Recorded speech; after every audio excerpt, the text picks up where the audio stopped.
Good afternoon, everybody, and thanks for joining us today for this conversation.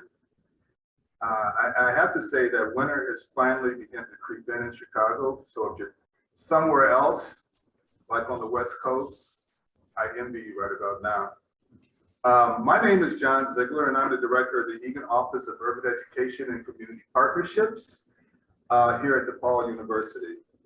I'm excited about the conversation we are privileged to have today, but I first want to thank community development activist Ted Wysocki, who's sitting over there, who doggedly pursued me and my colleague, Dr. Howard Rosen, the director of the Steans Center at DePaul. And you know, what he kept saying is, you got to bring in this woman, Rebecca. She wrote this incredible book about Chicago and redlining, and we got to have her. And about a year later, it's happened. And well, Ted, it's finally here. And I say thank you, wherever you're at back there. There you are. It's finally here. This conversation is inspired by Rebecca Marchiel's new book, After Redlining, the Urban Reinvestment Movement in the Era of Financial Deregulation. The book and the spirit of the conversation lends itself into the Egan's approach to addressing critical social and economic issues that impair some of our communities in Chicago. Because we have students place-based in these neighborhoods, they work in partnership with residents, grassroots community-based organizations, and schools. And it's important for them to understand the historical context of the neighborhoods that they're working in. In other words, what is the story? Generally speaking, redlining is a process by which goods or services are made unavailable or available on less than favorable terms to people because of where they live. That essentially meant that parents and families and businesses were not able to obtain loans for home ownership, business development, and neighborhood revitalization. This investment, let's make no qualms about it, is really about race. A lot of it is about race. This is also a Chicago story, where activists like Father John Egan, Jack McNamara, Gail Cicada, Ruth Wells, John McKnight, Clyde Ross, Jesse Jackson, the Contract Buyers League, Rabbi Robert Marks, and hundreds of residents throughout Chicago who risked and sacrificed their own livelihoods for a better life. Because this is a Chicago story, I want to introduce my friend and mentor, Prexy Nesbitt. Raised in North Lawndale on Chicago's West Side, Prexy Roselle W. Nesbitt has spent more than 5 decades as an educator, an activist, a speaker on Africa, foreign policy, and racism. His family, the Nesbitts, were a fixture on the West Side, with at one point 10 different members drawing Chicago Board of Education paychecks. Prexy is currently a presidential fellow in studies at Chapman University in Orange, California. His career has also included extensive consulting and training on class, race, multiculturalism, diversity, and education. He's a teacher and lecturer for many years throughout throughout the US, not just Chicago. He additionally worked as a red cap social worker, a union organizer, and special assistant to Chicago's first Black mayor, Harold Washington, and a senior program officer for the MacArthur Foundation here in Chicago as well. Over the course of his career, Prexy has made over 100 trips to Africa, including trips taken secretly to apartheid-torn South Africa, a product of University of Dar es Salaam, Tanzania, Antioch College. He was active in the US, Canada, and Europe in the struggle to end apartheid and worked to end colonialism in Angola, Mozambique, Zimbabwe, and Namibia. Most importantly, Prexy is from Chicago's West Side, and where his family has deep historical ties that has inspired movements and activism. And we are very privileged to have Prexy here as a panelist. And Prexy, I'm turning it over to you to share some of that story. Thank you very much, John. I hope everybody can hear me very well. I'm very, very honored and pleased to be a participant with you in this. I want to try to highlight some specific elements that were part of what constructed my story on the West Side, more importantly, the story of my whole family on the West Side. My family came up, my grandparents came up out of Southern Illinois, out of Pulaski, Illinois to Champaign-Urbana, and then in Champaign-Urbana, my grandparents had 5 sons, and those sons ultimately moved, all of them, to Chicago after achieving professional degrees, all of them at the University of Illinois. In 1948, those 5 brothers bought a building, and the building was on the West Side in Douglas Park, specifically on Albany Avenue facing Douglas Park, 1514 South Albany. It would become a quite well-known building. It still stands to this day. It was in that early period, it was a predominantly Jewish neighborhood. In fact, I think west of Western Avenue at that point, there were probably no more than at most 50 Black individuals living west of Western. And our family was one of those. The 5 brothers had the building, and we had others that were in that building too. We bought it from progressive Jewish community members there in that Albany Avenue and Douglas Boulevard area that included people like Studs Terkel and a man named Gilbert Gordon, who was famous for being the lawyer that represented Skokie when the Nazis tried to march on Skokie. That family, some of them stayed in the building after we had bought the building. So that one of the people that was in the building was a woman named Tommy Danish, who worked for the Chicago Public Housing Authority, was very involved in the events that took place at Trumbull Park out on the far south side. A wonderful, wonderful woman, became almost like a second mother to me. And then secondly, there was Studs Terkel, who was in and out of the building. And then a wonderful woman who really is famous in Chicago by the name of Faith Rich, who would go on to become one of the real activists fighting against the Willis wagons and the segregation of schools by Benjamin Willis. She and her husband, Ted, were also part of that building. And then, of course, the 5 brothers. Well, that period, 1948, saw a drastic turnover very, very rapidly.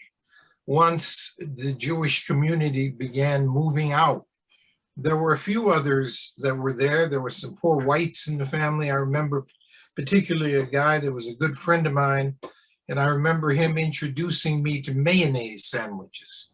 I'd never heard of that concept before. And that was one of the things that he shared with me after I brought him some food from my family as we were playing in Douglas Park. I remember a man named Ralph Kiner, who was my buddy too, white guy, and suddenly on a Monday he said, well, we're leaving. And by Friday, he and his family had moved up out of that, and he was no longer my playmate at the Nathaniel Pope Public School on the west side of Chicago. I have to say too that it was not a bed of roses. Many things that happened there were very difficult. I remember the police did a lot of harassing of the male Black members of my family.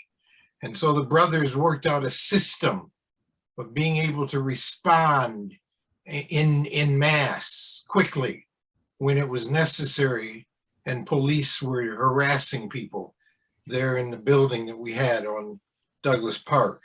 And I also remember the family going many times in deputations, going to the Fillmore Street police station that would become very famous on the West Side, to complain about activities that had been done by the police in the neighborhood. There were positives too. I think that some of the feelings that I have about Jewish people were really created in that period of transition that was taking place. And there were other transitions taking place around Lawndale too at that time. There was North Lawndale, which was around Douglas Park, Roosevelt Road, Ogden, but then there was South Lawndale that was around Cermak, and that was predominantly a Polish neighborhood in those days, and it never did become Black. It became Latino, but it really, the realtors kept Black people from ever moving into that area south of Cermak Road. And so it was something that was very evident from the very beginning, was that there was systematic stuff going on that was either excluding or precluding Black people from being able to move into the area. But nonetheless, the West Side became a kind of immediate stopover point for many Black people who come straight up from Mississippi. And those Black people who had been there for a while, especially the professional types, they began to move to the South Side, Hyde Park and further south in the 80s and 90s. But the West Side remained, I think, the first stopover point for many people coming up out of the West Side. Now, from a very early point, I can remember distinctly that there was no access to capital. The brothers wanted to build to improve the porches on the building, and there were no banks. There were no banks that were willing to give a loan even to this building of Black professionals. And we finally got the loan through an inside contact with some downtown bank. But the banks on the West Side, such as were there, weren't willing to give the loan that we needed for home improvement there. And this, of course, becomes a major pattern. The beginnings of real redlining that will systematically destroy and undermine the stability and the initiatives of homeowners on the West Side and in Lawndale. At the same time, I think other things have to be discussed, and let me just mention some of them. From the beginning, there was struggle over the political direction of the 24th Ward. It was always a ward that was run by the Democratic political machine, starting with City Hall. And I remember the irony of being in school, myself and my cousins, the schools got very, very bad, and my parents and aunts and uncles who were teachers, they sent us up to the Francis Parker School in the north side of Chicago, and we'd commute every day. And I remember being in school at Francis Parker with Jake Arvey's grandson. And Jake Arvey was one of the machine bosses from the old Jewish political machine that was subservient, of course, to Richard Daley. But that was ironic that I would actually be the captain of his football team up at the Francis Parker School. But one of the incidents, and I don't want to take forever, but just trying to give you some highlights. One of the other incidents that really made this a land that was devoid of resources. Besides the closing of the banks, I can remember Roosevelt Road as being one of the most busy economic, commercial thoroughfares anywhere in the city. And up and down Roosevelt, from California all the way west to Pulaski, there were buildings and there were banks, but they all disappeared. And I remember, coming to a point where the only bank around was the Sears and Roebuck Bank in the Sears and Roebuck building. But of course, in the early 60s, Sears pulls out of the entire West Side.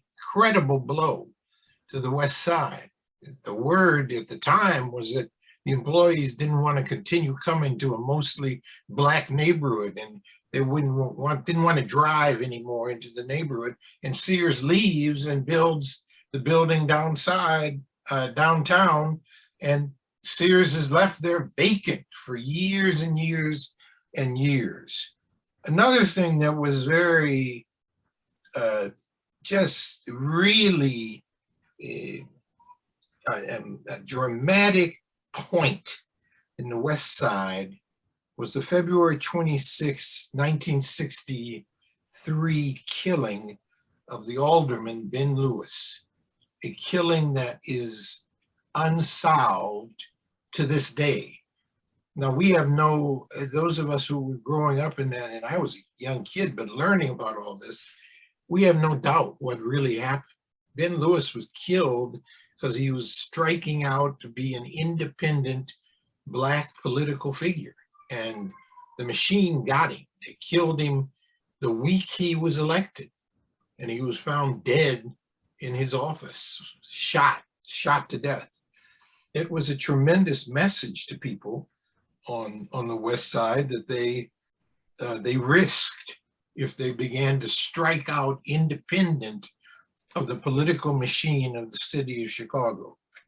Now, in this period, I have to say, and I'm going to kind of begin to wrap it up a little bit, my family was very involved with the politics of the West Side, particularly my father.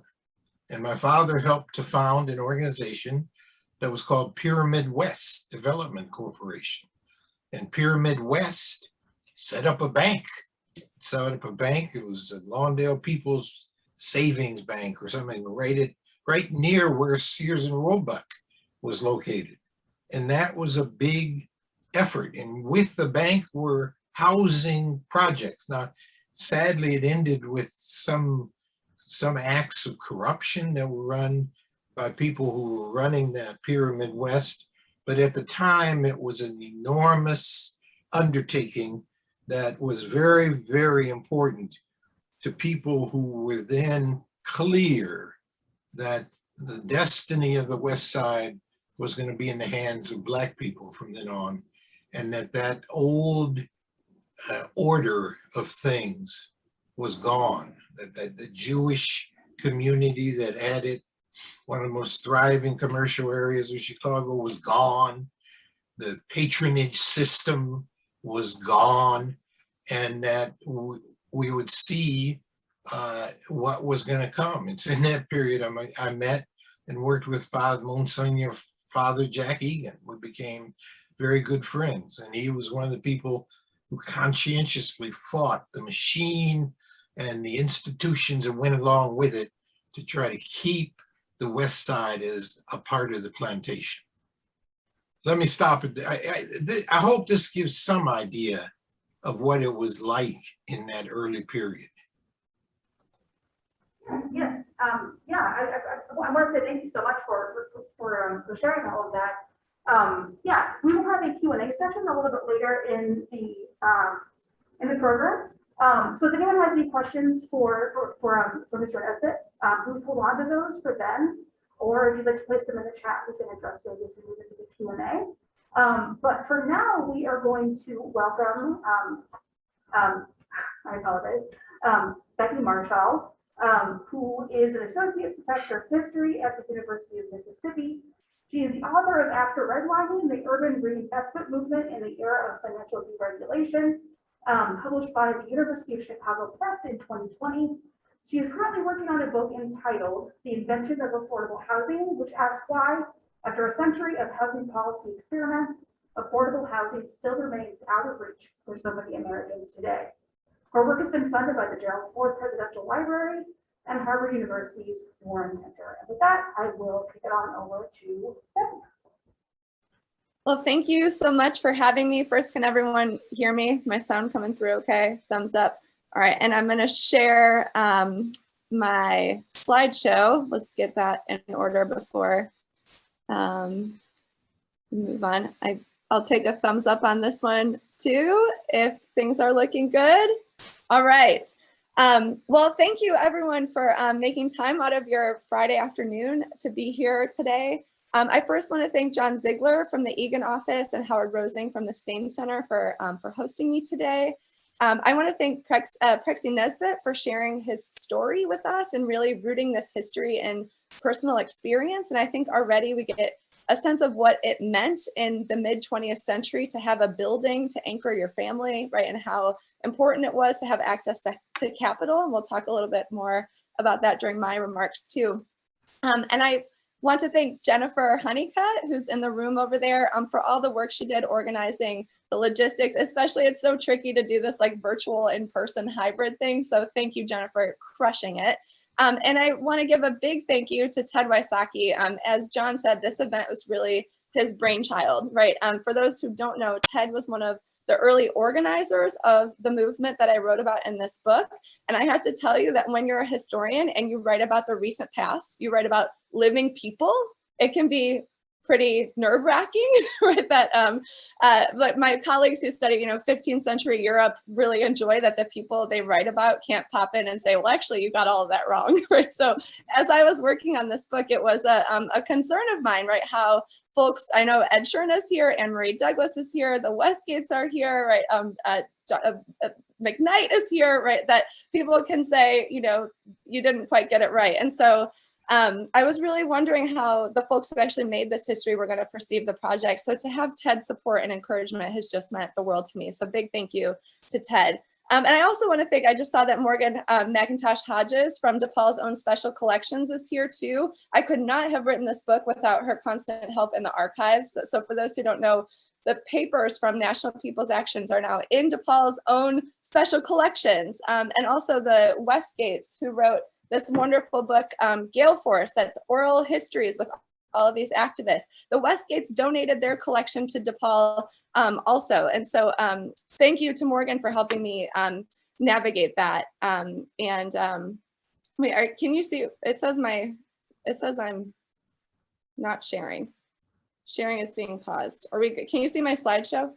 Yes. Okay. Okay, that's where I am so far. Okay, so when I was deciding how to organize my remarks today, I decided to lean into the then and now part of the talk, because I think that there are many lessons that the reinvestment movement that I wrote about in this book can really teach us about past for moving forward today. But before I talk about the sort of 3 lessons I identified, I first want to tell you just briefly about the book that I wrote, so you know where my ideas are coming from. So my book, After Redlining, as Jennifer said, was published by the University of Chicago Press last year. We can see the next slide. Nope. No. All right. Here we go with the, okay, let's see. Screen share. Here's my, can you see the next one?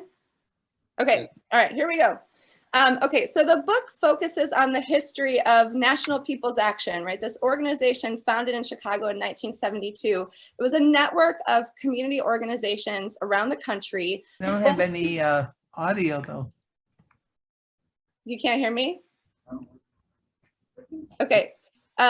So there are folks who lived in neighborhoods that they called transitional, right? Residential neighborhoods that were changing racially, usually from white to integrated, and sometimes to majority Black or majority Latino. And these folks in this network realized that when their neighborhoods changed demographically, they also seemed to lose access to local banks, as Prexy was pointing out. They lost access to banks for mortgages and for home improvement loans. And this is what we know as redlining, right?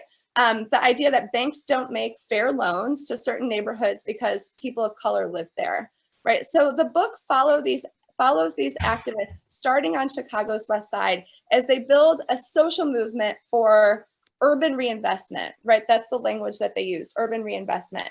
So importantly, urban reinvestment was a concept that these people in this network defined rather broadly, right? It wasn't just bank lending, it was also government spending and government programs and also bank lending, right? These things all working together that could revitalize neighborhoods that had witnessed disinvestment.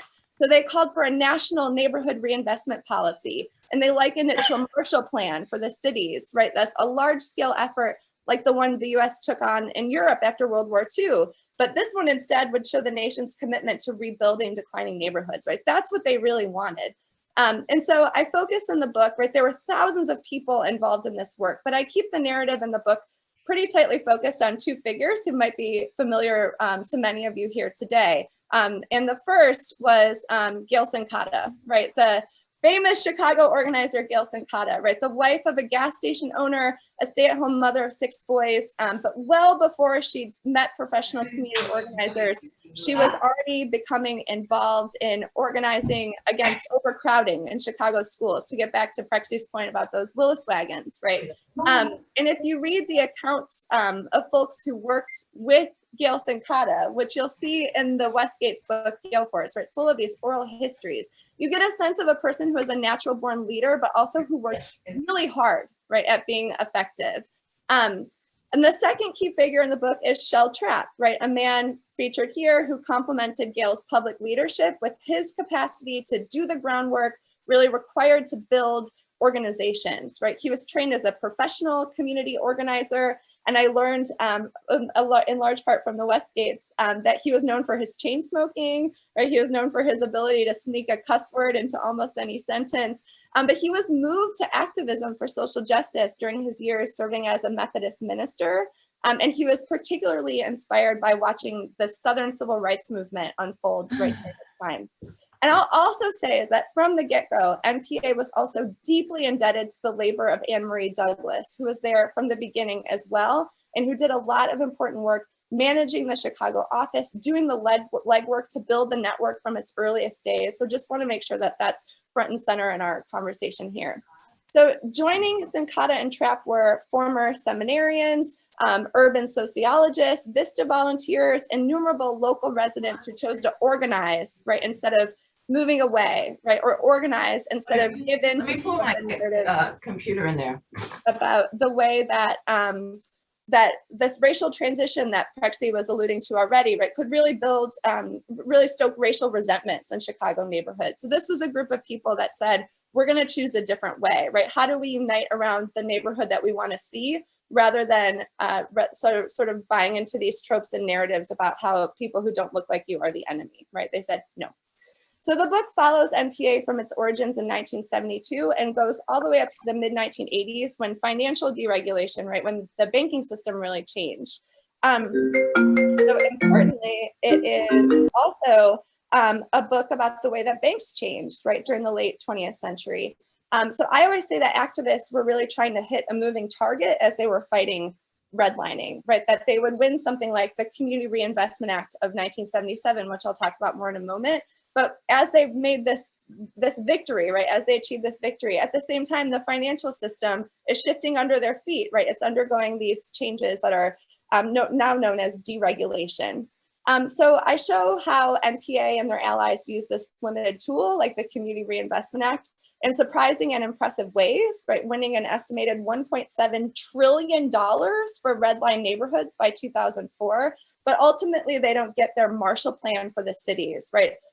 Congress is not interested in that kind of urban spending, urban programming, especially in the 70s when folks are worried that inflation will get worse with new federal spending.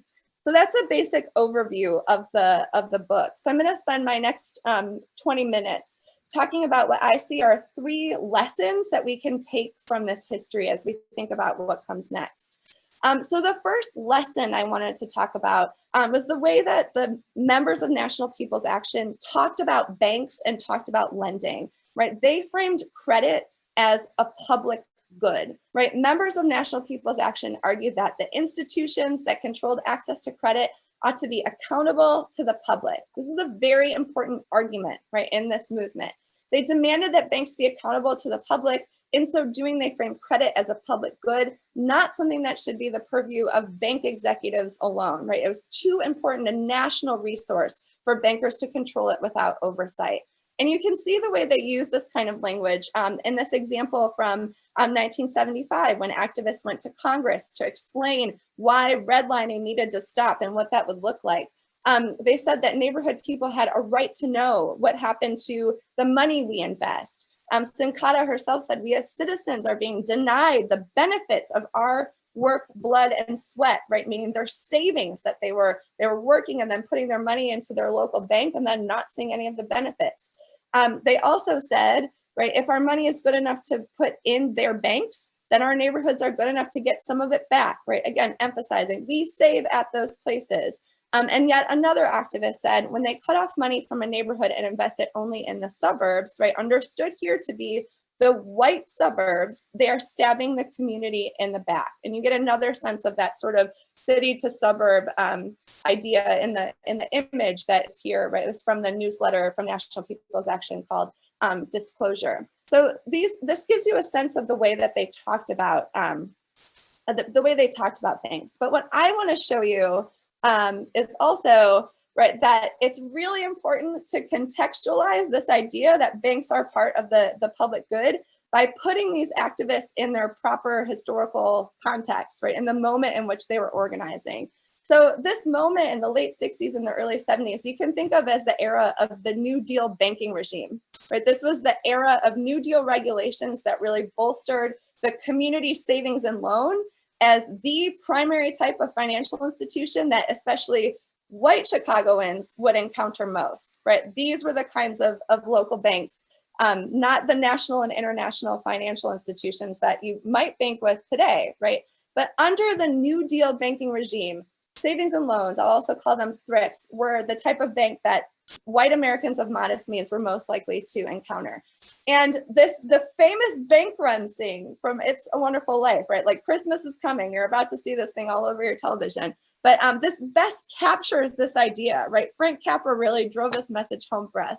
You know this scene, right, where he says, the customers are rushing George Bailey, they're trying to withdraw their money, they're worried that there's gonna be a bank run. And George Bailey says, you're thinking about this place all wrong. It's as if I had the money back in a safe, but the money's not there. Your money's in Joe's house, and that's right next to yours in the Kennedy house, right? We know this scene. And so it's oversimplified, right? That the money is not literally in Joe's house. Really what happens when a bank makes a loan is that it creates new money by issuing a loan, but we don't have to get into that right now. But right, the really important thing is the ethos that it reflects, right? It reflects how Americans in the mid 20th century thought about their local savings and loans, right? This community ethos. We're all connected because we save here, we borrow from here. This is a social institution. So Frank Capra deserves some credit for those ideas that banks are social institutions, that thrifts are social institutions, but so do the thrifts themselves, right? They also sold this message back to borrowers and urbanites, right? These banks would emphasize service, community, neighbors, right? These were the kinds of languages you'd see in their promotional materials, their marketing. They'd name themselves after a neighborhood, right? Cragen, right? Belmont Cragen in Chicago. They name themselves after a street. Hoyne is a street in Chicago, right? They name themselves after a Catholic parish, St. Paul's Federal, right? These community sort of markers were really important to the way that they talked back to their customers as well. So we're getting this idea, banks as social institutions, right? Rooted in this particular moment. One more thing, right, that it's important to understand too that this was not just the result of George Bailey Frank Capra making a good movie, right? It's also a reflection of policy, right? That the way that the New Deal regulations had shaped the financial regime in the 60s and the 70s was that thrifts really had their own local turf, right? Thrifts had their own local turf. I wanted to show you this image to illustrate that. So, right, this is an advertisement from the Savings and Loans Associations of Cook County in Chicago. Sure, this stuff is interesting about like help him win life's contest, but I'm more interested in the part where the arrow is. If you zoom in on this, right, what it says is This advertisement is sponsored by the following insured associations. And look, it's a lot, right? There's a lot of associations. It's really hard to imagine an advertisement today that's like, Chase, Wells Fargo, Bank of America, we don't care, bank with whoever you want, right? No, that's not the way that banks work anymore. But in this particular moment, New Deal regulations were such that thrifts had their own local turf. If you wanted to open a new thrift, you actually had to show that you weren't going to mess up the business of another thrift nearby, right? So these were really hyper local institutions, right, by their by regulation, and then also that message was reinforced in marketing and in movies, right, and sort of cultural products. So, so that's all to say, right? So this was the era of community savings and loans, and what we can see happening in this moment, right? What's really important to understand is that when folks saw when they thought they had a sort of right to access the thrift, it's really important to understand that this was a right that was reserved for white people at this moment, right? It's hard to know historically from the archive how many African Americans saved with local thrifts, but we do know that it was almost impossible to access a thrift loan, right? A mortgage loan, a home improvement loan, as Mr. Nesbitt was saying.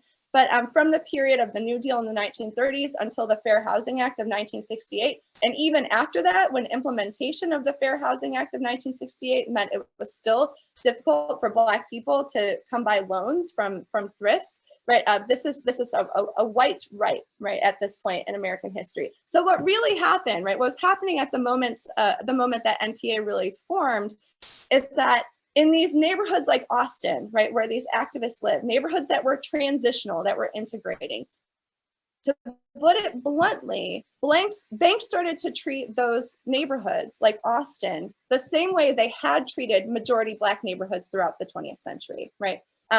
Simply said, they stopped lending. So in this context, activists say, thrifts, you can't do that, right? You are social institutions. You're not just profit generating firms. They say you're a part of our community. You'd have no business if it wasn't for us, right? If you control who has access to credit in our neighborhood, then you have to serve the public good, even if the public is integrated, right? That's the message here. And so what is our lesson for today? I think we can actually take this idea of credit or money as a public good and see the work that people's action, right, drop the national, but that people's action is doing in the present. They've been calling for what they call public control of the economy, right? Democratically held public institutions like a federal infrastructure bank, or more worker-owned cooperative and community land trusts that help keep wealth in our communities, right? Basically what they're still saying today is have financial institutions more closely run by the government so they'd be held accountable, right, to voters, to people who are electing public officials, or have more that are owned and run by the community, right? Again, with this idea that it ought to serve the public good. So that's my first lesson, right? The idea that credit was too important a national resource for bankers to control it without oversight. It had traction and power in the 70s, and I think there's potential for that argument in today's moment as well. All right, my second lesson is that I think we can learn from NPA, from the history of NPA, that imperfect public policies can still create organizing opportunities that are rich with possibility. And so here I'm going to tell you about crucial legislation that passed in the 1970s as a result of this organizing and activism by National People's Action and their allies. So Sincata and Trapp and their colleagues had been building this national network since 1972, right? Headquarters in Chicago. They were trying to win urban reinvestment, and part of that was to stop redlining. There you go, Mikey, you're welcome. We have a huge obstacle, though. There's a huge obstacle in proving that redlining was real, right? So if you think about it, activists are saying, we're not getting mortgages in our neighborhoods, we're not getting home improvement loans, but the banks can often reply, there's just no loan demand there, right? One so far as to say, you'd need a psychiatrist to want to live in that neighborhood, right? So there are these competing interpretations. What's going on? Is it redlining, or is it just no one wants to live there? So activists are trying to figure out how to prove that redlining exists. And they imagine a new law that would force depository banks, right, banks that hold savings accounts, so thrifts and commercial banks, to disclose, to make public the geographic location of their loans, right, where they are lending. And Ted can correct me if I'm wrong, but I've heard the story that activists apparently helped craft this legislation called the Home Mortgage Disclosure Act, we call it HMDA, They helped to craft this legislation on the floor at an organizers conference. And the vision was banks have to share, right? Have to tell us where they lend. So this legislation actually passes the way activists envisioned it in 1975. And banks have to start sharing where they make their loans. And activists get to work collecting and analyzing the data, right? So this is an example from the archives that you can see this information sheet that they send out to member organizations around the country where groups have to report back, right, what they're using, what they're doing, right? They're researching their bank. They're saying there's not enough lending or that the underwriting criteria is no fair. So they're doing all this work, these activists, in collecting and analyzing this data. In 1977, their ally, Senator William Proxmire of Wisconsin, he was also an ally in the fight to win this HMDA legislation.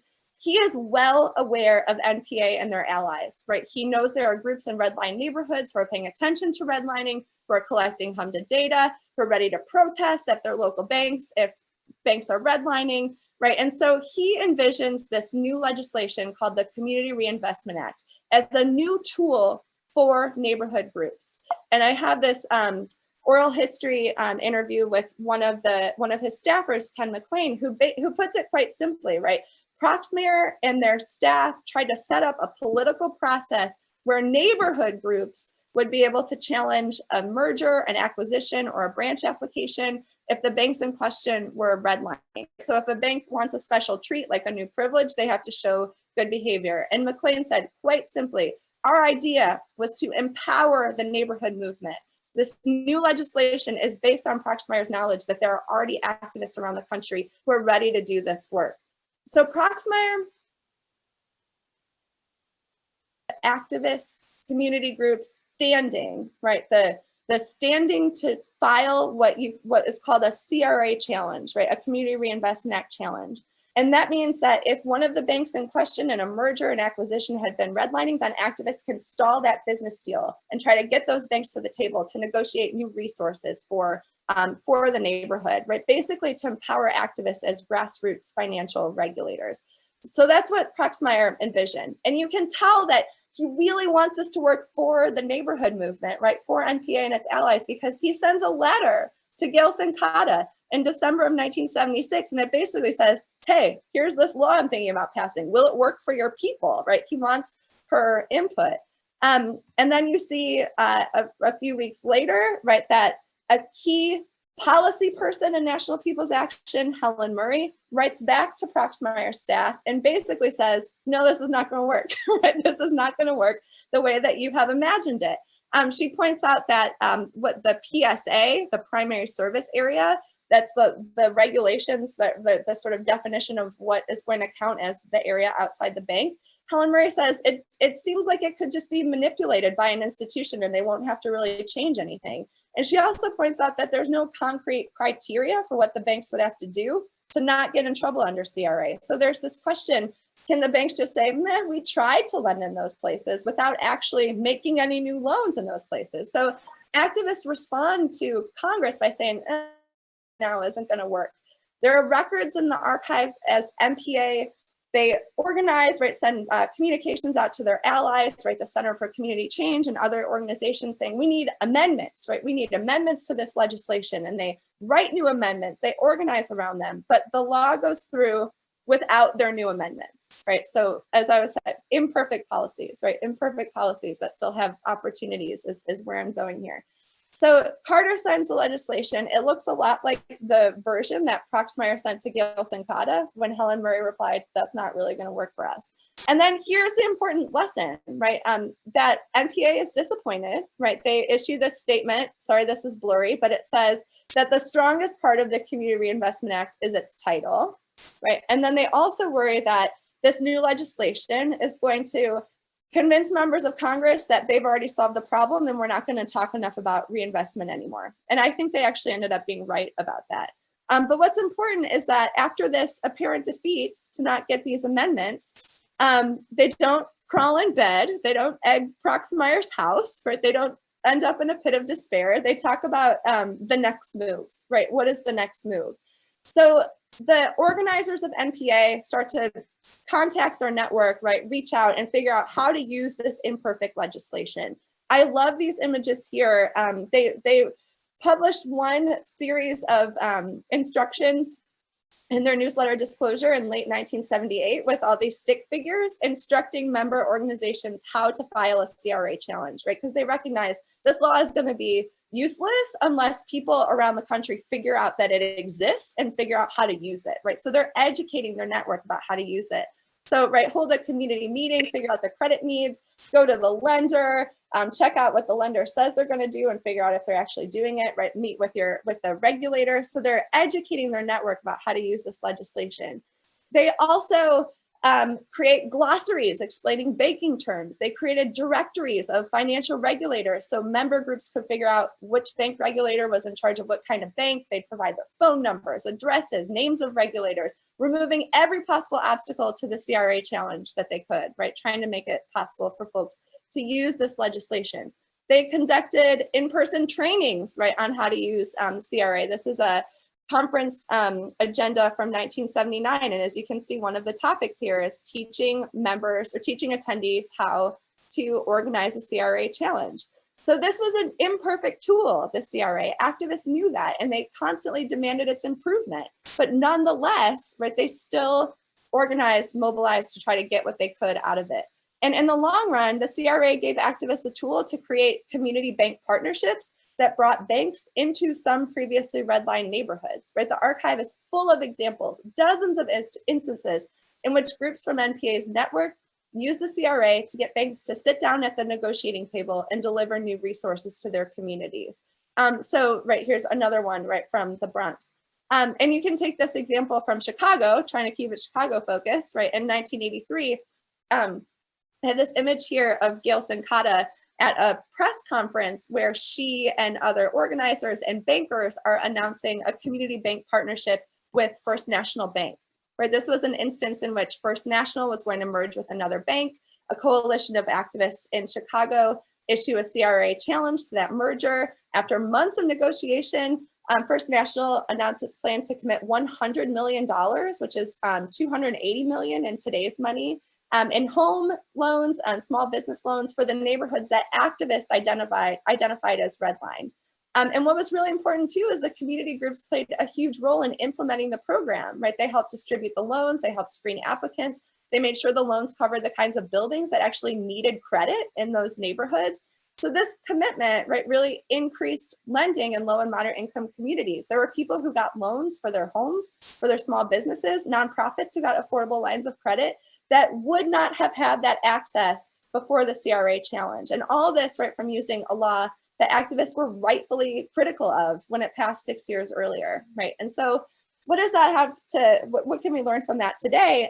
Folks might know that recently the Biden administration announced a new combating redlining initiative, right? The Department of Justice, the Consumer Financial Protection Bureau, pledging to work together to crack down on redlining. And it's not clear exactly what this will look like in practice, but in any case, I think a lesson here is that the impacted communities still need a seat at the table, right? Even if these federal agencies are trying to crack down on their own and taking more initiative than they did under CRA, federal agencies do not know a community as well as its residents do. And so they need that input at the community level to ensure that their settlements actually improve the conditions of the folks who live in the communities in question.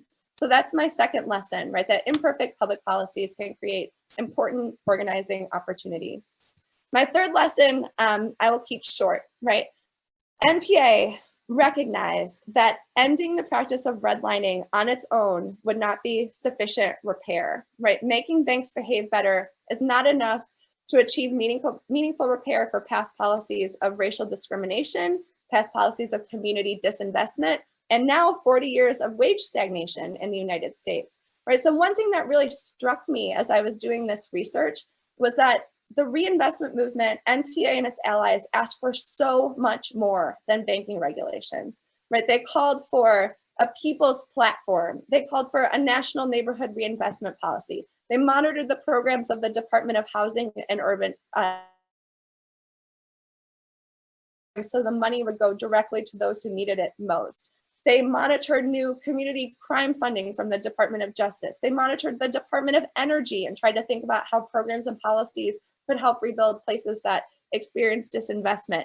They paid attention to the needs of urban seniors. There was a really active contingent of urban seniors as part of this network who called for affordable urban housing for seniors, who called for reduced prescription drug costs for seniors living on fixed income, right? This was part of their vision of what reinvestment would look like. You can look at this one example from 1982 where they're talking about good jobs and energy while they're also talking about things like interest rates, right? So this was a much more capacious agenda than just trying to win the Community Reinvestment Act.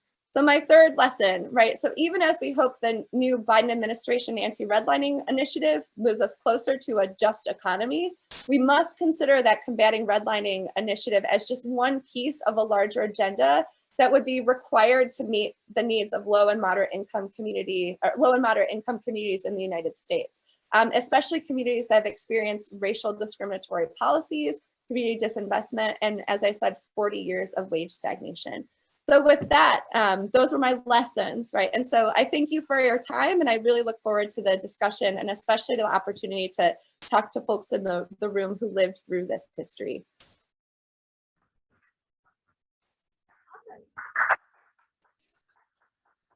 Yes, I just had one question. As I was reading the book, I had a question that kind of came up for me, which was, how do you think that some of the coalition building among the activists really took place? Because a lot of it happened across like sort of like racial barriers, which were pretty prevalent during the time. Mm-hmm. Yeah, I can answer that, but then there's also other folks in the room who could answer that as well. But one thing that I thought was really interesting was how important the role of Saul Alinsky style community organizing was to building this coalition. And by that, I mean the Alinsky method really emphasized focusing on self-interest, right? Focusing on the common interest that folks in the neighborhood had with each other, even if they might have been coming from different backgrounds, right? Racially or, class and in terms of those kinds of things. So instead of organizers going into the community and saying, we need to build, the goal wasn't let's build an interracial coalition in hopes that we'll move closer towards racial harmony, right? That wasn't the starting point. Instead, it was, what do we do to get the people who live here to agree to what it would look like to live in a neighborhood that was a good neighborhood, right? What do the people living here want? And so recognizing that a lot of those things were the same, right? Good schools, good housing stock, access to capital, right? Streetlights that worked, safe streets, right? These things were the same regardless of racial background. So a criticism of that could be, well, then you sidestep some of these direct questions about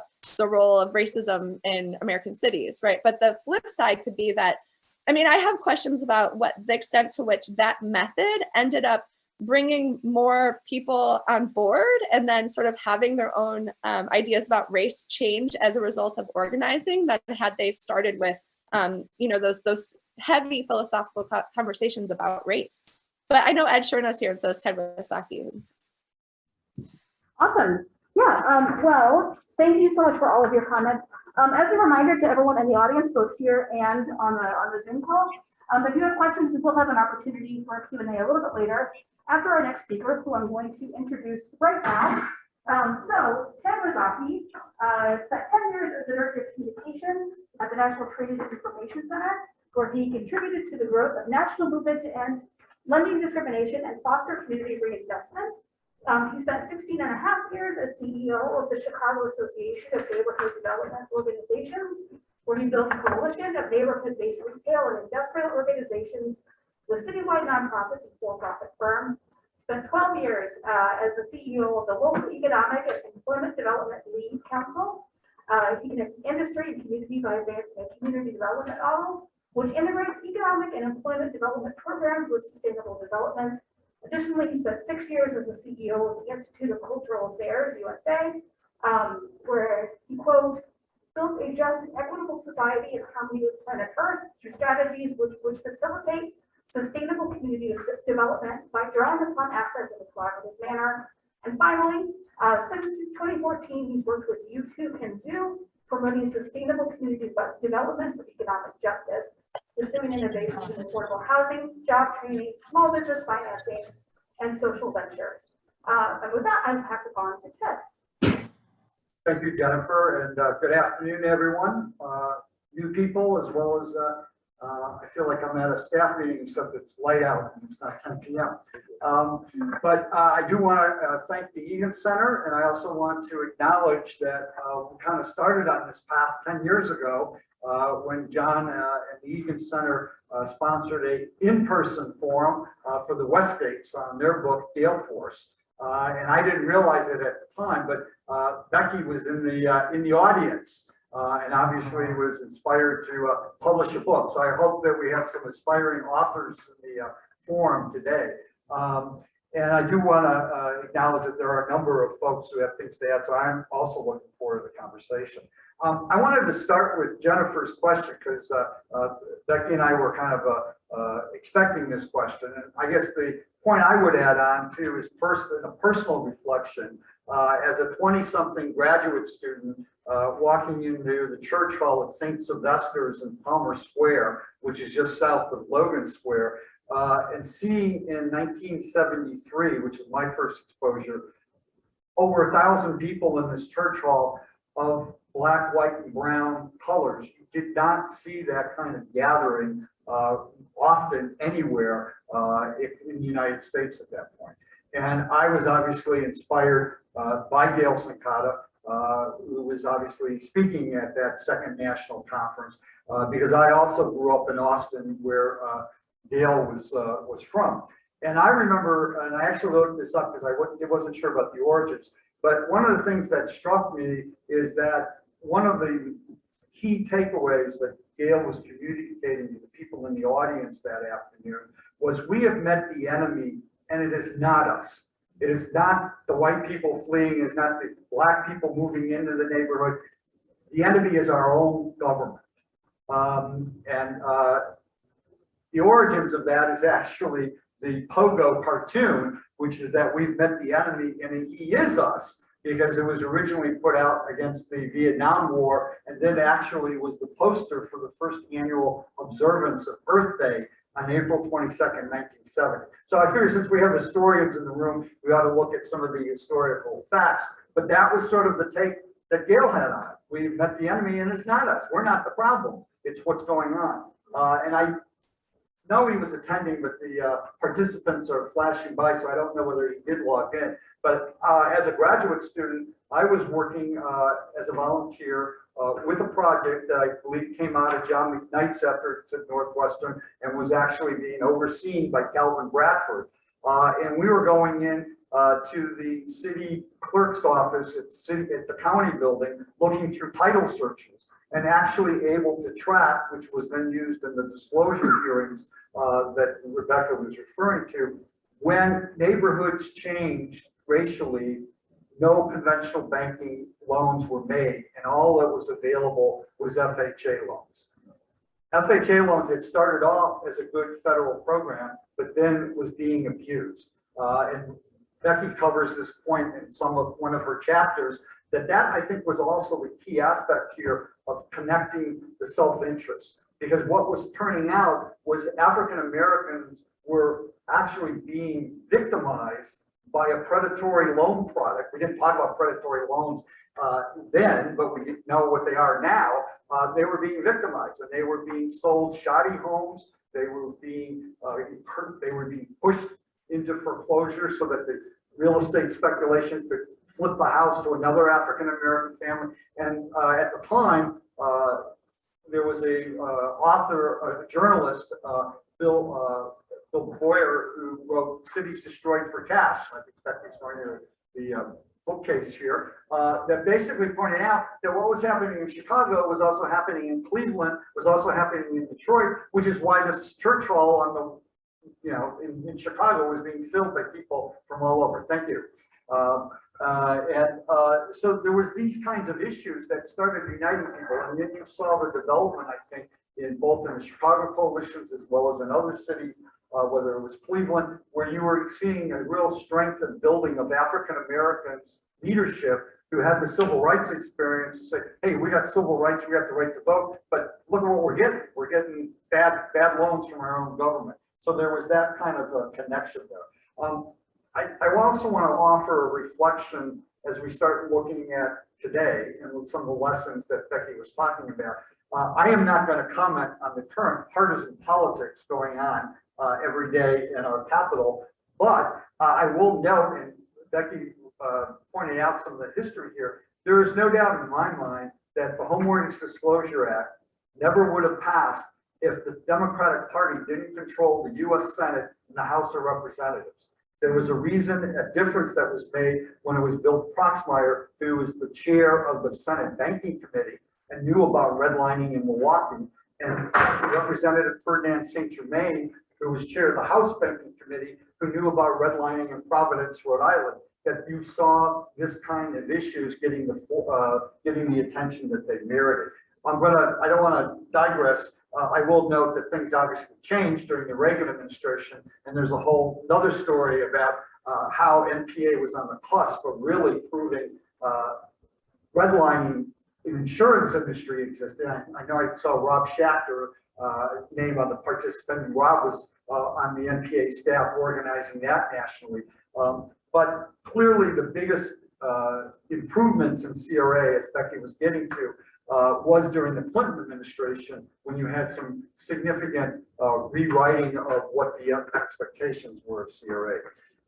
The next historical point I want to bring up is Becky does a very good job of addressing this in her chapter 6, which I think is appropriately worded. Let's make the market work for us. Is NPAs going into what is the Federal Reserve Board doing about our economic situation? And that is very relevant to today. Biden probably will have the opportunity to point, I want to say, at least 3 new Federal Reserve governors in the coming year, if not holding aside what he does with the current chairman. And so you have a whole nother looking at, and what was the ironic, and I think Becky covers this in the book too, an unelected quasi-governmental entity that is controlling the US economy, and what are they doing about doing it fairly? And I'll just echo here that the current Biden Treasury Secretary was the best Federal Reserve governor that this country has ever had, and that's Janet Yellen, because she remembered the Fed had 2 mandates. It's not only to fight inflation, it's also to have full employment. And the Fed often forgot about its second mandate. But you'll see in the book that NPA really did start getting into what I think Becky quoted some bankers calling the boogeyman, that yes, we wanted credit allocation for America's neighborhoods. Credit was being allocated. It wasn't being allocated for America's neighborhoods. And so that led into, and there is a correction that Becky I'll have to tell you about. I'll have to clarify this with the folks in the Bronx. But I don't think it was Rich Gallagher who was wearing the land shark from NBC Saturday Night Live. It was Jim Mitchell, but we'll have to go to the sources on that in New York. So hopefully when we get the leak for this, they can confirm that. But the whole concept was, why not use the Federal Reserve's authority to put aside some loans that would be at a lower interest rate?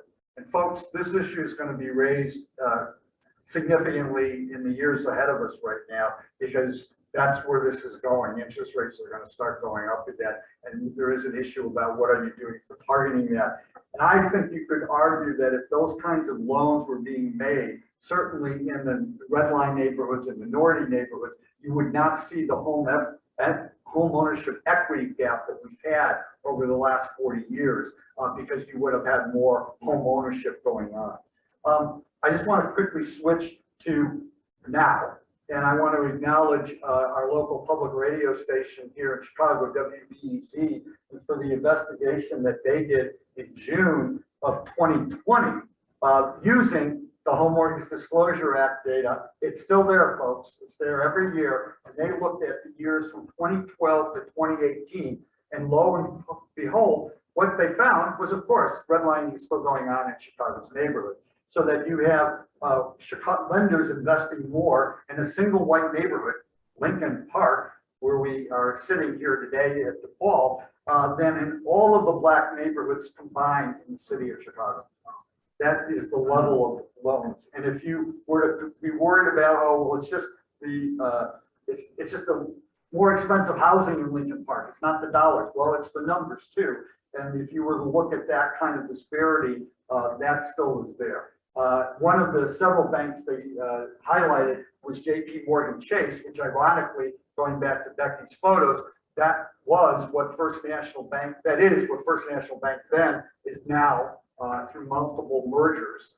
They are now, the Chase had a terrible record that for every dollar that they loaned in white neighborhoods in those years, they only invested 2.4 cents, $1 versus 2.4 cents in the city of Chicago's black communities. And I think if you did hum the data, and I know Dan Immergluck is here, he's been doing a lot of great research on Atlanta, Georgia, you will see these same patterns existing. And I intentionally highlighted Chase for a reason, and that is we're now obviously with what's going on in Glasgow, concerned about what's going on with climate change and what the future of our planet is, let alone our country and our neighborhoods. And I think there's an argument that can be made that why would Chase get any kind of positive CRA rating when they are basically one of the major still financing of the fossil fuel industry that the country and the Biden administration is trying to walk away from. So, you know, I don't know what the lending of banks are in West Virginia, but, you know, fossil fuel lending is not what is necessarily the best for CRA. I think there's ways of looking at those issues. So I just wanted to offer to Becky that I think there are lessons that she's covered in the past that are relevant today. And we certainly have a whole full of agenda items that could be being discussed in the rubric of reinvestment and community reinvestment, whether it's urban communities or rural communities. We have a lot of colleagues who've been doing a lot of good organizing rural-wise in terms of what their financing needs are. And there's a whole list, and I want to acknowledge finally at the end of the Westgate's book, they actually run the speech that Yale gave on October 13th, 1980 in front of the American Bankers Association here in Chicago for their annual convention. And all of the different rights that Yale then was talking about: a right to a job, a right to good health care, a right to affordable energy, decent and affordable housing, equal rights for all. There's a whole list of rights that Americans should be getting from our own government. And again, I want to thank everybody who took the time today to join this conversation. Jennifer. Awesome. Yes. Thank you so much, Ted. So that takes us to our Q&A portion of the event today. So if anyone in the room has a question, you can just raise your hand. If you are in the Zoom, you can either use that raise your hand reaction in the chat, or you can just put your question into the chat. We did have one. It's a question slash sort of a discussion topic that came in from Nancy Williams, which says, how many homes in the subject Chicago neighborhood were rented by absentee landlords, and as bank investment to remaining Black homeowners remained de minimis? Did realtors then bring only more outside landlords to purchase properties? This is the pattern we see in poor mill towns in Maine, where potential homeowners looking to buy are directed away from neighborhoods that are held for landlords. So I don't know if that prompts any sort of conversation. Yeah, that's our first question. I can start with this one. I mean, what comes to mind about the particular moment of the late 60s and early 70s, when I looked at the story of Austin to answer that question from Nancy, is the context that Ted had just set up about the FHA programs that were created by the 1968 HUD Act, where they created a very particular scenario when in this sort of transition from all white neighborhoods to integrated or majority minority neighborhoods, that didn't necessarily bring about more absentee ownership, right? Instead, as part of LBJ's War on Poverty in 1968, one of his visions, like for the Great Society, the War on Poverty, was to try to turn more Black urbanites into homeowners instead of renters, right? And this was built on a very simplistic assumption that part of the reason for urban rebellions in the during the Johnson administration, there's an excellent book by a historian named Elizabeth Hinton just about how many, hundreds of sort of uprisings against white supremacy during the Johnson administration, but they were called riots or rebellions, however you want to talk about it. But Johnson's rationale was if you turn more Black urbanites into homeowners instead of renters, that would stop the riots, right? So the particularities of the 60s, 70s moments is that a lot of the transition from white to black homeownership in neighborhoods like Austin was happening through this federal FHA program. So that means Black folks were buying those homes oftentimes to live in them, right? There was a single family homeownership program. So I think that the historical context is a little bit different. But also if Ed Chernow, I keep saying, I know Ed Chernow's here, and he was an organizer in that neighborhood during this time. So he might have something else to add there too. Yeah, so I know I saw a hand up from Ann Vick Westgate. If you'd like to open up and ask a question. Sure. It's Michael Westgate. Ann's in the background here. A number of observations on the past and then some thoughts for the future. Data gathering by the students under Cal Bradford and John McKnight was absolutely critical to the early days of HMDA, without Chicago having taken the lead and then moved on through all of the organizations associated with NPA and bringing national pressure. I'm not sure when HMDA would have been passed. Second point, I had an inside seat at some of the savings and loan discussions at the Federal Home Loan Bank of Chicago. It was very clear to me that without the pressure brought by Gail and Maha, the citywide group of housing advocates, they never would have conceded. They initially refused, and they said, well, we can do it if it's all done collectively. And then they said, well, if it's done anonymously by institution, then finally identifiable is what happened with CRA. So that was a key factor. One minor correction to Becky's book, which is absolutely superb. Bill Whiteside, for whom I worked, was not a regulator. He worked for the Federal Home Loan Bank, but he was a reformer from inside who went on to form the Neighborhood Reinvestment Corporation. My purpose, or our purpose, Ann and me, was in writing the book, was to inspire others to build upon the broad shoulders of Gail Sincata, to document her work so others could put it in context. And I'd like to really congratulate Becky on doing exactly the kind of thing that we hoped would result from the book. And I'll hold my comments for the future until other people have had a chance to speak. Thank you so much for that, Michael. And I'll just say again too that yeah, without Gale Forrest and without all of those archives that Michael and Ann had donated to the special collections at DePaul, it would have been really difficult to do this project, right? They created an archive and then they were generous enough to hand it over to other researchers. So especially if folks, you know, if there are any students or if there are any instructors who have students who need projects, right? It's a really rich set of primary sources and you really get the texture, right, of people's personal accounts, people's personal experience, right? Their recollections that you would miss if you hadn't asked them for those firsthand accounts. So really rich resource. And just to build upon that, so many nonprofits do not collect any archives. We were able to initiate with the then librarian at DePaul to collect, I think about 100 boxes of uncatalogued documents from the basement of NBA, which formed the basis for our work and Becky's work too. Awesome. Yeah, it looks like we have it's either a question or a comment from John McKnight. So if you'd like to unmute, and yeah, we would love to hear from you. Oh, good. Can you hear me? Yep. Yeah. Just a thought as I listened to all of this as to how important Gail Sincata was and what lessons could we learn from her. And I think that she was superlative at being able to talk to people at a block club meeting in their language, and then sit down with the bankers at the First National and be smarter about their business than they were.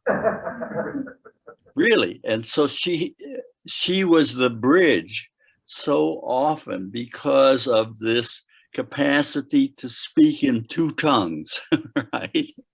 And the other thing that I think about her is that she recognized that she had been recognized, and often would be thought of as a spokesman for a movement and invited by some banks or regulators to a discussion.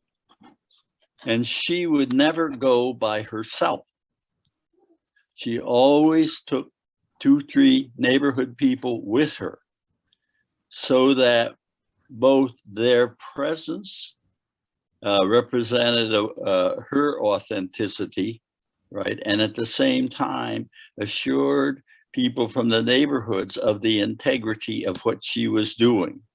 She was very conscious of not becoming herself the key link, but she played a vital role in the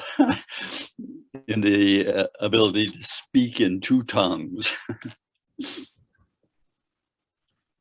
Awesome. Yeah, I also see that we have a comment in the chat from Ed Sherna. It says at OBA we wanted conventional funding and did not like FHA. The reason is that FHA often approved loans for homes that had major defects. We then had to organize against HUD to repair the homes. And then we have a question from Morgan Mackin. I can't do the last part of your last name. I'm so sorry. I believe it's McIntosh. But it says, did Gail Sankata write her own speeches and testimonies in front of Congress, or were these statements written in collaboration by multiple activists in NPA? This is a TED question. Gail always had her fingers on things that were being written or testimony in particular. So she was very hands-on. I had the pleasure of collaborating with her on her columns and disclosure, but they were always like, this is what I want to talk about this month. This is what it needs to be said. And you consequently, learn how she was going to want to say it. So she was always the driver between what was the message and how to best communicate it. And I'm even just thinking on the comment that Ed was offering about the FHA problems in the HUD, and Becky covers this in the book a bit, is that she knew that we needed to talk about this as payback. And so that's how it was actually labeled, the FHA payback program. Now, Becky goes into it, obviously relying on HUD to try to implement a very innovative program was another challenge. But that, even calling it a payback program, people owed this money back, and therefore the government had to pay them back. So there was that kind of, as John was saying, the understanding of how language should be nuanced to be understood, that this was a right, this was earned, this is what they had come. Can I say a little bit? Oh, Prexy. When you're muted. I'd like to just ask, can you hear me now? I'd just like to ask a question based on the one historical experience I had with Gail Sankata and NPA. What was NPA and Gail Sankata's relationship to Black organizers, Black organizations, and Black neighborhoods as she went about her work? I also would love if Ted wanted to jump in on that one too. So actually what I had to do in the beginning of the book was sort of have a disclaimer up front that it's like, I can tell this is multiracial and interracial organizing, right? You can tell based on, it's like there's, images and accounts, like the discussion of racism and racial discrimination is front and center. And so the photographic evidence too, right? Whether it's in disclosure, like the newsletters, there would often be these profiles from organizers around the country, and those pictures represented a diverse constituency. But it's also the case that the records, like the archival records. I tried to stick as much as I could to the paper and rely on Michael for the for the oral interviews. But there wasn't a lot of a paper trail about sort of grappling with that question. So it, for me, was a question that was kind of left unanswered for my research too. I follow a slogan: tell no lies, claim no easy victories. I think that one of the questions that's is yet wide open is that question. Now, I don't want to be like a naysayer in this, but I do know from working at the time for a man by the name, an organization called IFCO, the Interreligious Foundation for Community Organization, that had a great conflict with Saul Alinsky in that same period of time, that there was very little intercommunication between Black and white organizations working from the same side of the fence. And I'm trying to figure out, having been only one time in a meeting with Gail Sincata, which I have to say to you was a horrible meeting. I went representing a national and international initiative that was going on, taking on banks. And what we were taking banks on about was the question of loans that US banks and other national and international banks, multinational banks, were making to the apartheid government of South Africa.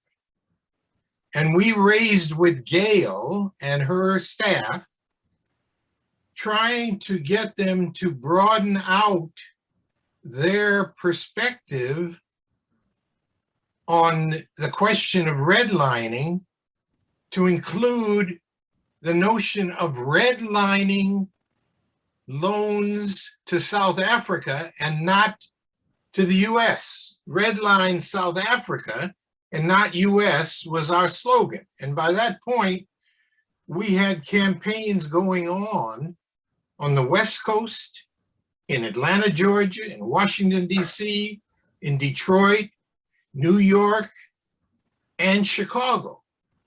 And in Chicago, the biggest culprit we were dealing with was First National Bank of Chicago and Continental Illinois Bank. We got nowhere with this, nowhere. Now that's all I can remember from the meeting. What was involved was the fact that hundreds of millions of dollars of loans were going to bolster the South African apartheid government's machinery, while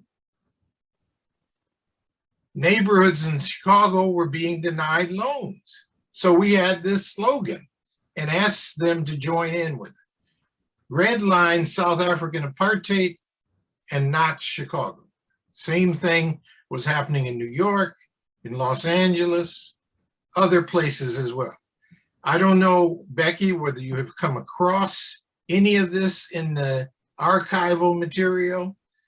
I wouldn't be surprised that it's not there at all, because I think in that period in the 70s, there was a very quick tendency that Black and white groups could dismiss each other's initiatives and particularly continue to function on a kind of apartheid basis of doing social change work.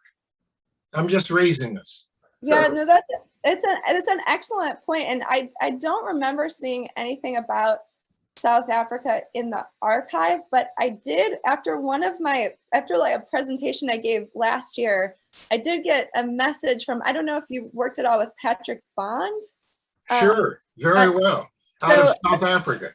So the first the first time the apartheid activism was on my radar was when I got a note from him where he was like, there's this whole other thread of organizing around redlining that was connected to anti-apartheid activism. And so I said, oh my God, I want to learn more about this, right? So he's done a few articles, but that was the first I'd learned about it. And to your point about the Alinsky strategy, so one of the things that I found when digging into the Alinsky organizing thread was that it was the case that Alinsky himself sometimes did, like there was an example out of Rochester where he did support the creation of one white community organization and then another Black community organization. And the idea was that they would sort of talk to each other, but he started from an assumption that they wouldn't organize together, right? And so one of the questions for me in the project had kind of been,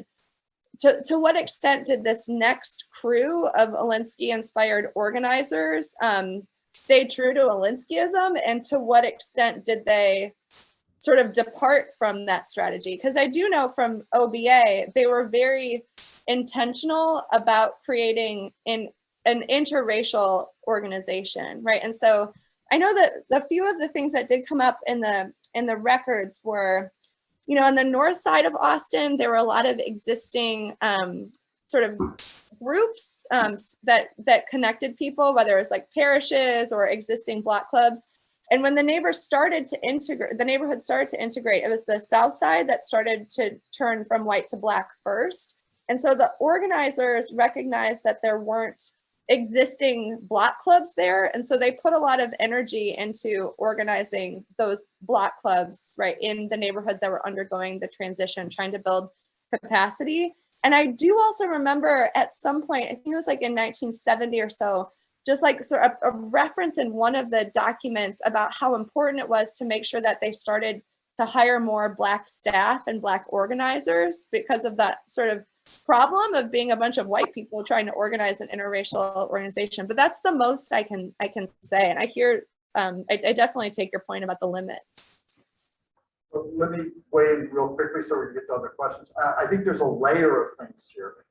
First of all, without knowing exactly what year you're talking about, Prexy, and what else. 77, 78, 79, 80. Okay, so my point is that you're in the whole focus on CRA in that period. So holding aside what the organization was focused on. The other thing is, this has nothing to do with race, but there was always tension about organizations and what their agendas were and what they were competing on. So you had examples of other white organizations that never would coalesce with Gale's efforts as well, because of whatever their agenda was, et cetera. So I think the real measure is to what degree was there being development of local leadership. So whether there was the community development block grant issue where Bob Lucas from Kenwood, Oakland was very actively involved in citywide organizing in Chicago, or whether it was FHA issue in Cleveland. So I'm just saying is that there's a racial conversation of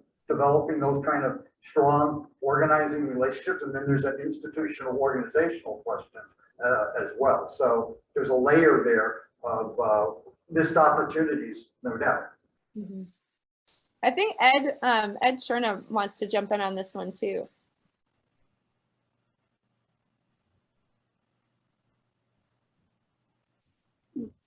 Can you hear me? Yeah. Yes. Yeah.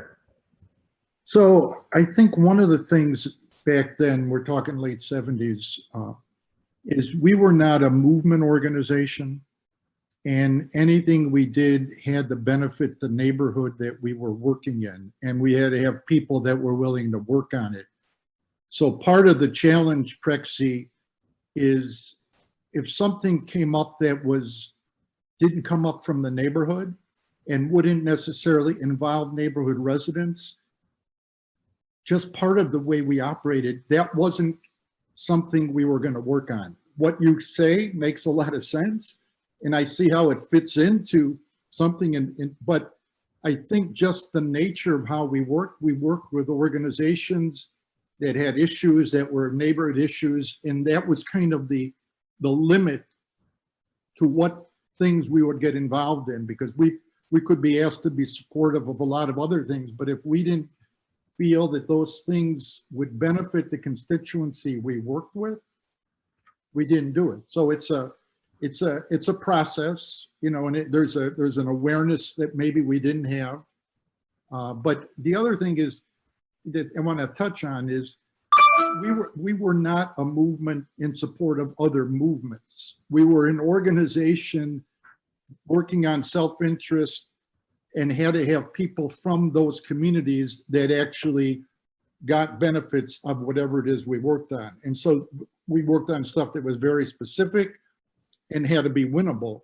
And we didn't take on fights that weren't specific and that we felt were way beyond the scope of the limits to which we could work. So there were a lot of other good fights we could have been involved in, but we didn't do it because we had to focus where we were. And that was pretty much on just neighborhood lending, neighborhood insurance, neighborhood, you know, issues at that level. What neighborhoods and what communities were represented in Gail's organizing? What specific neighborhoods? And what Are you asking communities? about Chicago or nationally?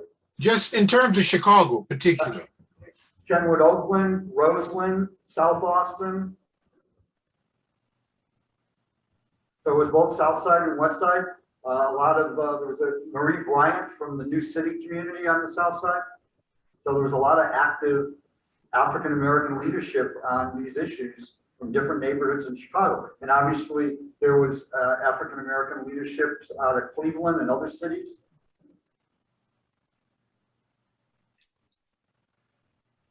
Yeah, I wish I had the document accessible. There's the Chicago level group was MAHA, right? Metropolitan Area Housing Alliance. Area Housing Alliance. In the early documents from that group, which I think was 74, was the official origins. There was a list of something like 20 different neighborhood organizations that were attached to it, but that's not something I have accessible.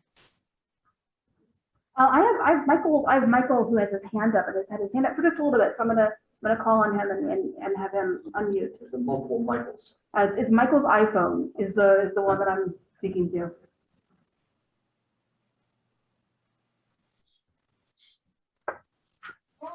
Yeah, I was president of New Cities, CDC in the south suburbs of Chicago, as well as Ginger Ridge MHA. And with New Cities, to Prexy's point, this was years later, our first grant that we received was from Continental Bank. They were, I guess, at National People's Action and Gail's work, they decided to work with us. And I was a part of the South Suburban Action Conference, which was an alliance of congregations throughout the South suburbs. As was said earlier, we worked on self-interest, and MAC, the Metropolitan Alliance of Congregations, was kind of the overarching training organization that trained most of the organizers that were affiliated with SAC and New Cities. And we were able to do hundreds of houses, rehabilitation, otherwise. And the problem that we had in those suburbs, there was so many different ordinances and governing bodies we had to deal with. But because of diversity of our organization, they did work with us. The only problem is that there was no economic development to go along with the development of the housing. So people were getting into houses and they had home buyer education, but they still were losing their homes because there were no jobs locally. There was not a lot of economic development locally. So they were basically dealing with bedroom communities. And I actually went with Gail to the Federal Reserve in Washington, and we put a red ribbon around the building. And we eventually got a meeting with the officials there, and they spoke to us about CRA. And guess what? I ended up being a CRA officer for Allstate Bank for 10 years while they were trying to conform and do their urban strategy. Cleveland was one of the communities that I had, as well as Milwaukee, Chicago, Washington, D.C., Atlanta, and all because of volunteering with SAC New Cities, with Gale and National People's Action. So we were able to do and affect change in a lot of those communities simply because of the foundational work that Gale did.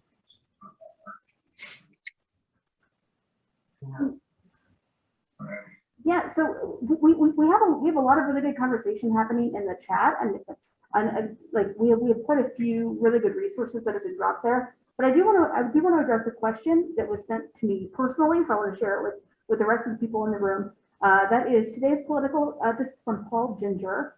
Today's political economic culture differs markedly from the mid-1970s, as you very ably described, Becky. And your 3 lessons are helpful, but how do we move in this era to concrete action that produces significant change? However many trillions of CRA money has directed to LMI communities, many other factors influence the well-being of those communities. Yeah, I thank you for the question. I absolutely agree that we're not in the same moment as we were in the 1970s. I mean, and I guess I could start by thank you to Michael for just sharing his experience with this work. I think that he sort of dropped a thread that we could pick up by thinking about this question about being in bedroom communities but not having other economic development, right? That would give people access to jobs or other resources that, you know, ensure good quality of life and decent neighborhoods. And my hobby horse right now is that I think until we have a different way of understanding how resources are created in this country, right? Specifically money and federal funding, right? That is an enormous obstacle to getting the nice things that we might want right now, right? That there's still, we use the sort of folksy comparison of a household budget when we talk about a federal budget, right? They can't spend more than you take in and that kind of thing. But there has been recent work by especially the economist Stephanie Kelton, working in the vein of modern monetary theory that really asks Americans to become more informed about how federal funding is actually created, right? And to sort of get out of what she calls the deficit myth, right? That federal spending outpacing tax revenue is somehow going to lead us all in, you know, off the abyss, and our grandparents are going to be, or our grandchildren are going to be strangled by debt, right? And so I think having a better understanding of how much capacity we actually have in the economy, and starting by thinking about monetary theory, I think is something that can really open up a lot of possibilities that feel constrained right now. So just a plug for the book, The Deficit Myth by Stephanie Kelton, to rethink that question of resources. And then, I mean, you know, studying the history of people's action, I think the best way to figure out the next step is to ask the people who need things what they need, right? Starting from what are the needs at the local level and prioritizing those in public policy. You know, ideas coming from DC can be really great, but if they don't actually reflect the reality of what people are struggling with on the ground, then a lot of times there are unintended consequences, right? Because public policies are a blunt tool when sometimes you need a scalpel, right? So those are my initial thoughts to that excellent question. I have a few hands raised, and I also have a question in the comments. So I'm going to go in the order that I received or saw them. I have a question from Colton Babbitt in the chat, which is, I'm working on a dissertation on a housing nonprofit contemporary of NPA, Habitat for Humanity. Did NPA interact with Habitat, and would it be appropriate to call NPA a neoliberal organization? I'll defer to Ed or Anne Marie. I don't believe there ever was any direct connection with Habitat for Humanity and their particular focus on building houses. And I think Gail would no way embrace that she was a neoliberal. The story I would share is we had many HUD secretaries that were targets of NPA. And the irony is she probably got along better with Jack Kemp than she ever did with Andrew Cuomo, because she didn't think Andrew Cuomo ever really respected the neighborhood people who were there to say what they needed. So I don't think she really was a political person in that, if that was the gist of that question. Yeah, it's as a far cry from sort of neoliberal, right, which is this idea that markets are going to provide the best solutions to social problems. That's one way you could describe it, or the idea that private entities should do as much work as possible in our social system and that the state should do very little. I think as opposed to that, what I talk about in the book is that National People's Action as a whole had what I called a strand of social democratic populism, right? And by social democratic, I mean, they thought that the needs of people should trump market imperatives, right? So even sometimes, doing things that might not produce the best results for the bottom line if it means that people are going to get what they need. So I see it as a strand of social democracy in the United States, one that I think still has a lot of traction in American cities, even as our sort of political parties at the national level have kind of moved more towards neoliberalism as a whole. And then I have Michael Westgate with his hand raised. Yeah, I'd like to encourage people to think big. Gail talked about having a national ledger that would show all the sources and all the uses of loan funds. HMDA and CRA only applied to the regulated and insured lenders. So people like Countrywide, the big offenders, were never covered. If you look at the savings and loan disaster of the late 80s, 1990, there was a scandal there that over 1,000 bankers were convicted of fraud. Many of them served jail time, one of them 11 years.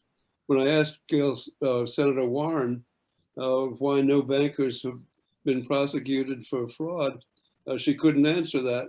And I think the true answer is that there'd be too many to count. So there's a level of accountability that's essential. I think government has to provide more capital. It doesn't have to be just federal, it can be city and state. There's talk of Massachusetts, of a state bank, for example. Funds can be leveraged from all sources: equity, lenders, philanthropy, and government. And it's a huge mistake to use a single source, FHA in Chicago being a prime example. Control has to be local, preferably through partnerships. And I'd point to NHS of Chicago as a good example. One of the problems is that loan terms from financial institutions are based on perceived risk. Loans made from an NHS are based on the ability to pay. So there needs to be more crossover on that. I think opportunity to access equity and lending is the biggest challenge facing us. And my question is, how do you supplement HMDA and CRA? And I think a potential answer is all of the lenders are selling their loans, or most of them are, to Fannie Mae and Freddie Mac, and retaining no local risk. If you had a very simple solution, an old-fashioned one, it's called loan lending with recourse, or selling a loan with recourse.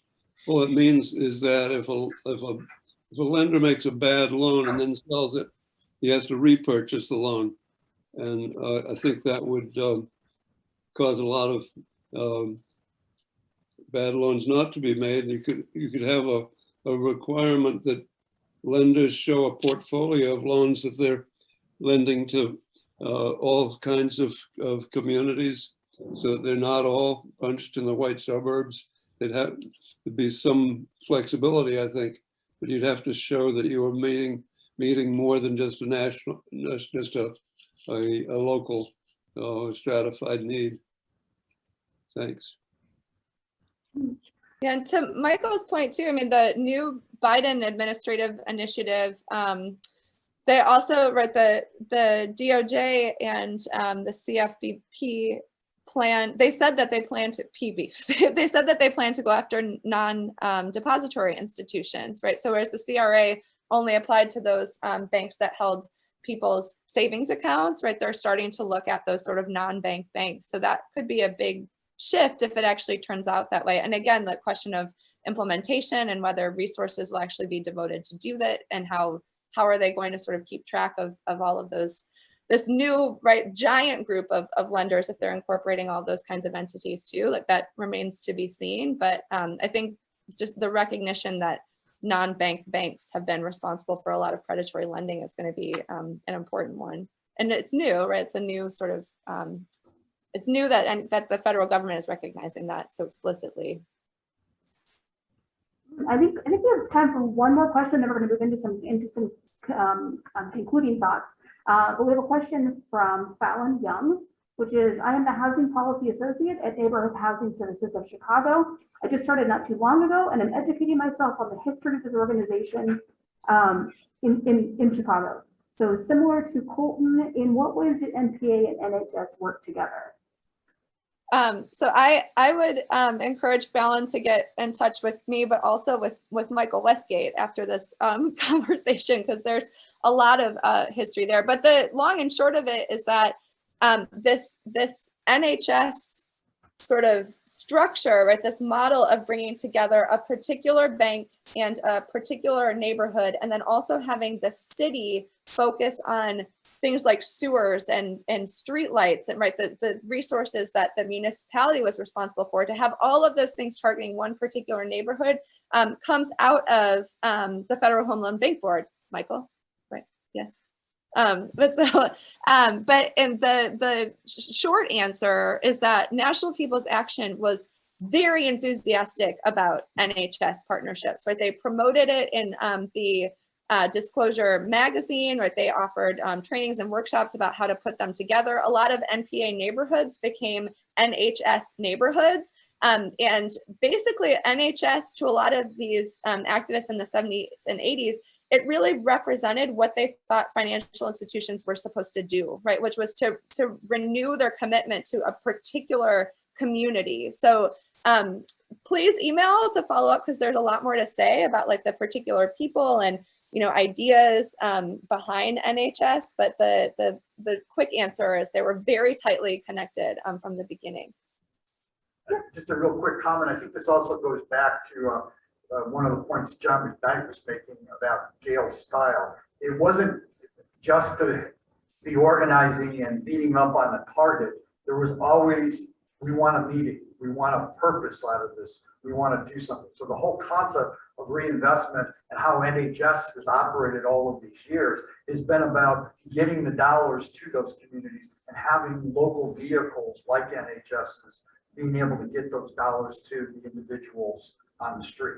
So that, you know, that's one of the reasons I think that when Michael Westgate and he mentioned earlier, Bill Whiteside were making their national road trip to find out where were good places for NHS, that Gail embraced it because it was a vehicle for getting those dollars to the people who needed them. It was a pleasure working with Gail. I do claim to be one of the few people in Washington that accepted collect calls from her. Yeah, I don't think Andrew Cuomo ever did. All right. Well, I believe that will take us into our concluding thoughts.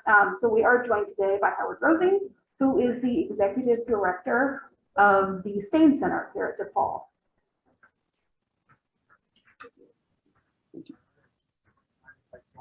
Oh no, I can slow down. You gotta look up there to see if you made the screen. Okay. All right, well, thank you so much.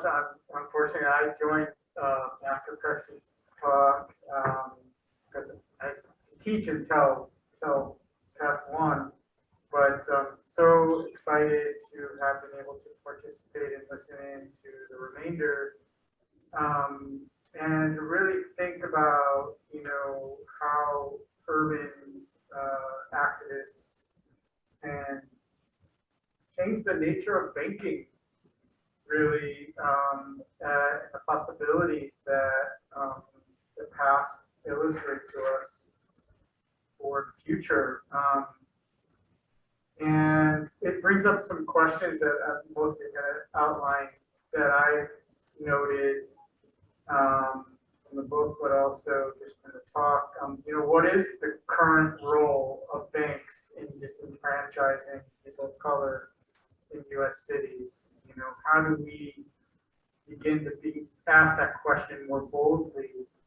How do practices like redlining, blockbusting, discrimination, divestment, and other forms of exploitation benefit the more economically stable and predominantly white neighborhoods in cities at the expense of others? Again, some just bold questions that start out that come to mind. But then like moving towards the more structural approach to change, how can positive urban development be supported, perhaps demanded by those with wealth, from those with wealth, become possible, again, in our current circumstance? How are urban activists currently challenging banks and others to support investment communities? I think is a question that really is at the current, current front lines of a lot of activism going on right now. But I think also the way, to think about the activism as informing public policy at the federal level is something that many of the younger generation don't realize is possible. And so how can we learn, again, from this example that things can change in this way? I love the concept of imperfect public policy. And I just got to keep grappling with that. I started thinking to myself, isn't all policy imperfect? And really begin to grapple with that. We're work in progress, and 2 steps forward, 1 step back is kind of the mantra that keeps coming to mind. So we have more questions to keep asking, and in this case, from an institutional perspective at DePaul, questions that our students and our faculty can continue to investigate. First, I'll just focus on the 3 that I have jotted down. First, perhaps at the foundational level, are banks and developers more powerful than government in cities like Chicago? I think we need to keep asking that question. Keep putting that out there, finding the answers to that question and the questions that relate to it. And it changes, I would say, with regimes in power, not only at the local level, but county level, at the state level, at the federal level. So how does that question seems to be a static one. Second one is drawing from the book, again, to reiterate, how can we learn from community organizing efforts in the past that combined the skills and talents of people across demographics, right, and led to this public policy and work that was going on that sought to directly challenge inequities in housing and neighborhood development in cities like Chicago. And as institutions, getting back to our institutional perspective, through our teaching and research, how can we identify, nurture, and support the existing work that's going on through organizations like NHS and others, on fair and affordable housing, as well as community neighborhood coalition organizing efforts. And I think the Egan office is at the forefront of our work in many ways of doing that in Chicago. Lastly, the last question I would say that came to mind is how can institutions like DePaul, other universities, that benefited directly from the past inequities in the system, I mean, in real concrete material ways, how can we take part in the efforts to not only illuminate them through our research, teaching, and scholarship, but to also support them through the organizing efforts ongoing right now, including the area of public policy. And I want to end by just saying that we have some great tools here at DePaul across the university, not just through the Steans Center or the Egan office, but there are many, and feel free, those who are from DePaul, to post them in the chat. I'll just kind of limit my scope to the Steans Center resources that I would say, not just the Steans Center, but as I mentioned, the Egan office and the great work that students are doing throughout Chicago, engaging in neighborhood work with schools and other partners, veterans, to really bring people together and connect them, connect elders from across the city who practice this work. And, you know, how can we bring this kind of past experience that's illuminated in the book and through great stories by people like Prexy and Ted to the forefront, and continue to work in that effort. And also through an effort that provides us a lens of looking at the skills and talents that already exist in communities, and through the ABCD Institute that we house here at DePaul. I think there's a lot of resources that students, faculty, staff, or community partners can tap there to get oriented, further oriented in how to engage with communities through the existing movements that they have, through the talents and skills that they're applying for change, to organize for change. And then a few really concrete ways, especially the faculty and students who are here can get involved, is we have community-based research faculty fellowship every year that supports and funds not only faculty and students to engage in community-based research, but also partners. We also fund the partners as part of that fellowship program, so the community partners involved are also compensated. And that comes out every spring, the call for those proposals, and I would love to see more that focus on these topics. And then we have also a fellowship for graduate students who want to just independently work on projects with communities to support change. Every quarter, we accept applications for funded fellowships to work on projects in collaboration with communities for graduate students. And then we have a specifically one that's focused now on racial equity graduate research fellowship, specifically for African American graduate students at DePaul that support research and organizing work around these types of community development issues. So I'll leave it at that. Thank you for your time, and I really appreciate both Becky, Prexy, Ted, your contributions. It's really important to DePaul and to the work of the State Center and the office. Awesome. Thank you so much. And I also want to say thank you to Prexy Nesbitt, say thank you to Ted Lozaki and to Becky Marchiel for joining us today, and for all of you for joining us in the room, both at home and at DePaul. Yeah, we'll have the recording up as soon as possible. Everyone who registered on Eventbrite will receive a link in their email. And thank you so much. Enjoy the rest of your day. 1 second, though. Oh, yes. We have to really thank Jennifer. Yeah. And our wonderful Egan staff, he has really been supportive. And so just a big shout out. She's been the most. And thank you. And it's snowing here, can't believe it. But the sun is out. But the sun is out, it's crazy. So be safe, and hopefully we'll talk soon. Thank you.